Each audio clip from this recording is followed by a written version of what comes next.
When I was a young boy, I envisioned Montana as a cold and windswept place far to the north. When I visited Glacier National Park a few years later during a cool spring, the ice and snow in the park confirmed what my imagination had conjured. When I was offered a job in Missoula, Montana as a young man brand new to the newspaper profession, all those icy, cold northern images played through my mind. Luckily, the person who was trying to recruit me suggested I come visit the town and see for myself that it was not covered in glaciers. After that short 2-day trip to interview for a job, I hiked up Mount Sentinel to the M that gleams proudly above the town and called my wife to tell her I really wanted to bring the whole family to Missoula. That's how we came to live in the most beautiful place we have ever had the privilege to live. Today I'm back in Missoula to visit friends, go to a concert with my wife and daughter, and have tea in one of the most beautiful places I've ever been. Missoula's beauty isn't just external, though. The town sits at the head of 5 valleys with Olo Peak looking over it, but the real beauty is the people who live there and who would become our friends for life.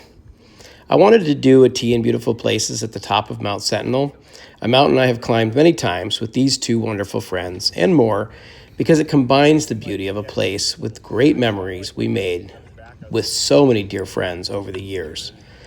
I packed a thermos and a mystery Puer from White 2T to the top of Mount Sentinel with Bo McBride, Chris Caldwell, and my daughter Gabrielle.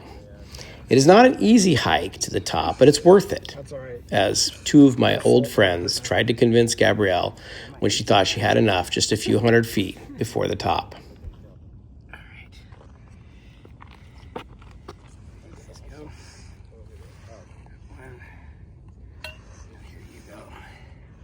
You and I can just split. Here, I'll take that. Is it bitter? Is it? It's pretty good. It's good. It's all right. Strong? Not strong? Weak? Needs a little more time? Okay. Great. But isn't this better? Don't you think? The real thing. Never. So, well, you can see where the top of the lake was. Today, we drink tea together when we used to gather right here on this spot, make a big breakfast of bacon and eggs with fresh coffee, and wash it all down with the legendary beers of Missoula. I pour tea for everyone, and they share their collective wisdom with Gabrielle, who is discovering adulthood in much the same way I did way back when I was her age, one adventure at a time. We sit and enjoy the tea and the views of mountains and river valleys, and inevitably, we slipped into the old familiar tracks of conversation that have been gone from my life for way too long. See this, Bo? Check this out now that it's hot. Let's see. Now that this thing has been steeped a bit. Yeah, let's take a look at it. Check out that, smell that tea and see how it's come apart. Put that in your pipe. It's a little wet. It's a little wet.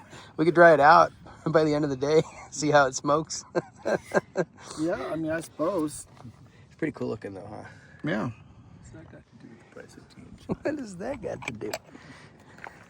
What does that got to do with the price of tea in China? Becomes our mantra in these strange days we live in. And I am reminded again why I have valued and tried to care for and tend these relationships for so many years, though we've lived hundreds of miles apart.